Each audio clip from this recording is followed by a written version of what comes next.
আরও একটা মর্মান্তিক কাহিনী দেখেন।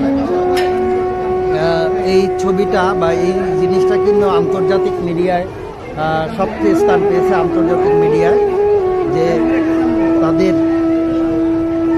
এই ভেহিকেল থেকে যে লাশ ফেলাই দিয়েছিল, এটা বাংলাদেশ সহ সারা বিশ্বের মিডিয়া কিন্তু তোলপাড় হয়ে গেছে। ছবিটা দেখেন, দারুণ ছবি। সবচেয়ে খারাপ লাগে যে আমাদের দেশের সাধারণ জনগণের মানুষের টাকা পয়সা দিয়ে, বিশেষ করে অর্থের ট্যাক্স দিয়ে এই সব বাহিনীকে পালা হয়। এরা দেখেন কি করছে, এইসব বাহিনীর চরিত্র কি ছিল দেখেন, কোনো মায়া মমতা ছিল না। এই প্রতিশ্রুতি, এইটা একটা ইতিহাস হয়ে গেছে। ৭১-এর ইতিহাস মুছে যাবে, কিন্তু এই ইতিহাসটা নতুন করে কিন্তু জাগবে।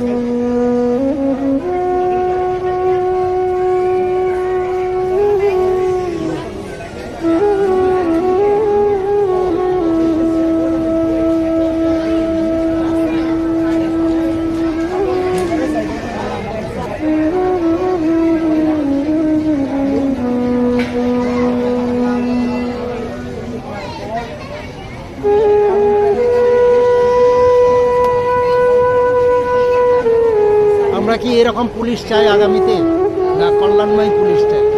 প্রশ্ন আপনাদের কাছে।